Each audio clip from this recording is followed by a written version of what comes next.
What's it like there, Rich, with the Simone Biles news? I'm curious about what it feels Well, like there, and what are you hearing? yeah, I mean, like here we are, middle of the day, or middle of our prep, and then all of a sudden, word filters. Oh, by the way, Simone Biles is withdrawn, and we went through the entire show thinking it was a physical medical issue, and obviously we get off the air and we find out it's something completely different.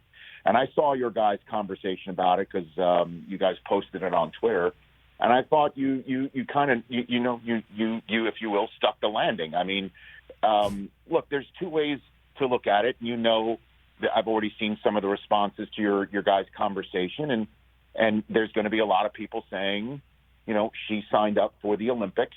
This is what comes with the territory, and suck it up.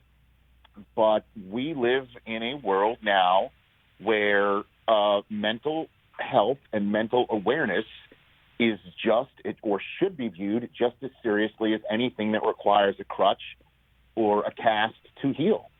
And so, we don't know the pressures of being an Olympic athlete, and not even many Olympic athletes would know maybe the pressures of what Simone Biles must deal with, because Simone does maneuvers with her body that no other human being can do or has attempted.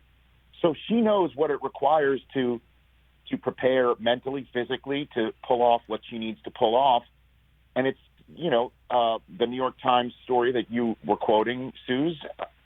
I mean, what is more jarring than to see somebody say that the thing they're looking forward to most is the Olympics being over? And when somebody signs up for something, they might sign up for it because they feel it's what's expected of her, or that she would be letting others down.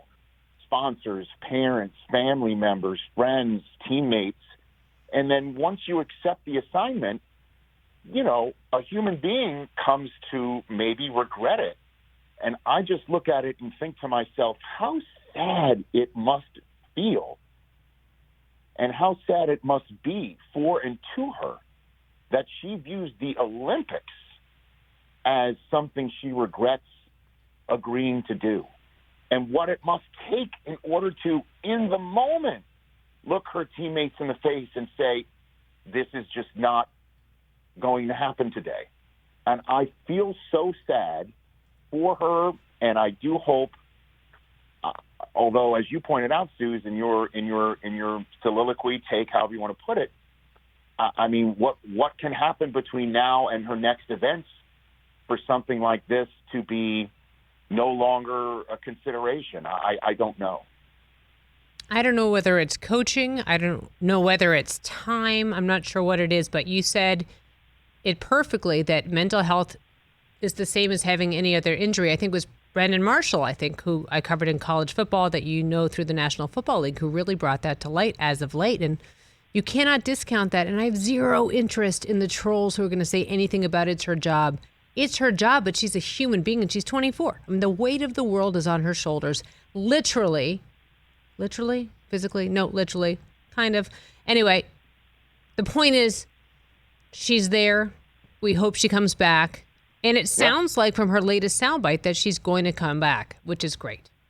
Well, I hope so, because it's what, would hopefully make, but that's just us. That's me. That's us. That's fans. That's what we're hoping for.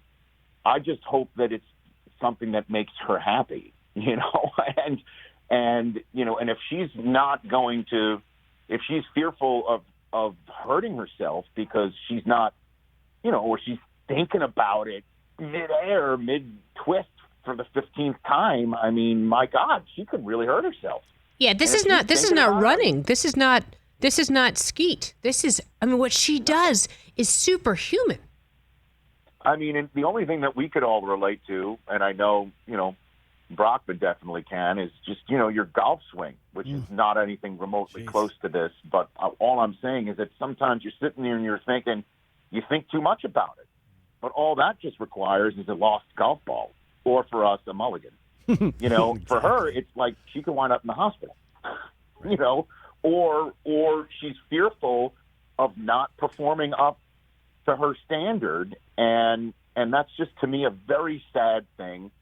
But I'm also, and we are also, we have, our default is empathy and sympathy, and there's a lack of that everywhere in the world today.